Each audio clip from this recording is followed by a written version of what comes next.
Today we're continuing our series on refutation of once saved, always saved, with many passages in the scriptures, most of them written by Paul, ironically. They depend on Paul chiefly for their scriptures to try to build up their once saved, always saved argument, but most of what Paul wrote refutes that. And we've shown that already with 1 Corinthians, Galatians, Ephesians. Now we're on 1 Timothy. So 1 Timothy 1, 5 through 11, we're going to be reading there from the King James Version. Now the end of the commandment is charity, out of a pure heart, and of a good conscience, and of faith unfeigned, from which some having swerved have turned aside unto vain jangling, desiring to be teachers of the law, understanding neither what they say, nor whereof they affirm. But we know that the law is good, if a man use it lawfully. Knowing this, that the law is not made for a righteous man, but for the lawless and disobedient, for the ungodly and for sinners, for unholy and profane, for murderers of fathers and murderers of mothers, for manslayers, for whoremongers, for them that defile themselves with mankind, for menstealers, for liars, for perjured persons, and if there be any other thing that is contrary to sound doctrine, according to the glorious gospel of the blessed God, which is committed to my trust. So, he throws in everything. He just says anything that is contrary to sound doctrine fits in with all of these other things. Now there's some very mysterious phrases like defile themselves with mankind or menstealers. Those are very mysterious, I have to admit. So we'll have to look those up. I like the vain jangling. It sounds interesting the way it's worded, but what's most important is what it means. Now he's talking about the law here. He says that the law is good and it's useful as long as it's used lawfully.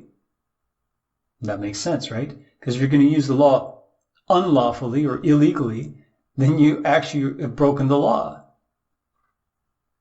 So he says, though, that the law is not made for a righteous man. Well, of course, because a righteous man is doing what's right. The law is there to punish the man who is not doing what's right. So a righteous man walking in righteousness, he doesn't have to worry about the law. But the man who is ungodly, who is lawless, disobedient, he definitely has to be scared of the law and those who enforce the law.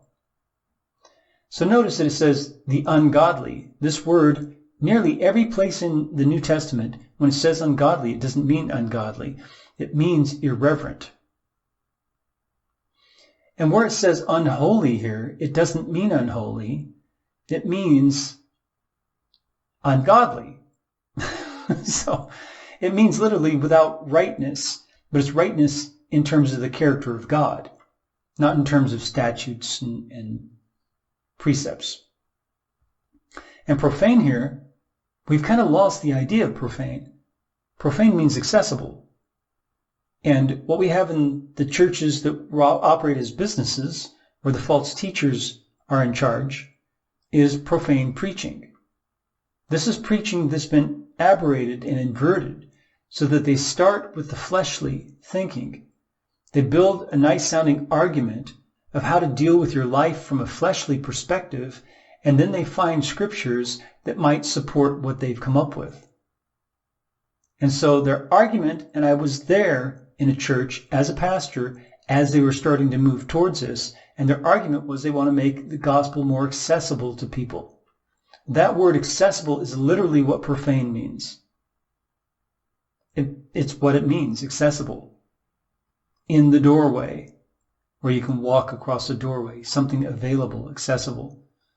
Profane. The opposite is sacred.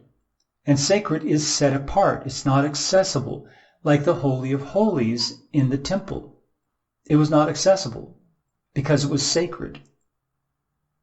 The profane would be the streets of the city. It says the end of the commandment is charity out of a pure heart. That word end is telos, which means goal or terminus. It doesn't mean the end of it, like, oh, it's finished and no longer applies. This is why there's a miscommunication here between the translations and our modern use of these words. We still understand end to mean that on some level, but we don't tend to use it in that way. So now the terminus of the commandment is charity. That doesn't work either. But the goal, that works. Now the goal of the commandment is charity out of a pure heart. That's perfect. And of a good conscience. Okay? And of faith unfeigned. Not fake. Not rehearsed. So this is listing a whole bunch of things.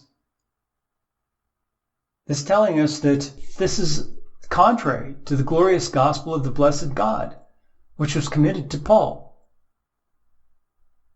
So Paul does care about law and those who break the law, those who are lawless, disobedient, who are ungodly or irreverent. He cares about that because the law was made for that. So these words right here that are right beside each other, they're a little peculiar. It's whoremonger. Well, that's like a male prostitute. It can be any kind of prostitute, but in this case it's masculine, so it's a male prostitute. For them that defile themselves with mankind, that's a very polite way of saying a sodomite. It literally is a man coucher. Okay, like the image of a couch and getting a man on the couch. And the person who's doing it is a man also. It's masculine, so it has to do with, so it's sodomy. It's a sodomite. And then for menstealers, that's not what it means. It means someone who forces a man to their feet. In this case, it's another man, but it could be a woman as well. But forcing a man to his feet, like someone who enslaves other men. But not necessarily enslaves as in literal enslaves either. Could just be someone who forces other men to their feet, to their feet, not the man's feet, but your feet. So, and liars who are falsifiers and perjured persons who give false oath. So this is a very strong passage. Very strong passage. These things are contrary to sound doctrine. All these things that are listed, it says, and if there be any other thing that is contrary to sound doctrine, all these things are contrary to sound doctrine. And if you do not follow sound doctrine, you will not be saved. We know that from Paul's writings already, from 1 Timothy, 2 Timothy, as you read that. You know that sound doctrine is critical. And if you don't have sound doctrine, you will shipwreck your faith. You will not be saved. The Lord bless you as you seek Him with all your heart. Remember to subscribe down below and like the video and share it on your Facebook and other social media. And then make a comment, whether a question or a comment. We read all of them and we try to respond to all. Get on over to our website, The Rooted Word, and start reading the translation and also the articles we've posted. It's at therootedword.com, therootedword.com. And may the Lord bless you as you seek Him with all your heart.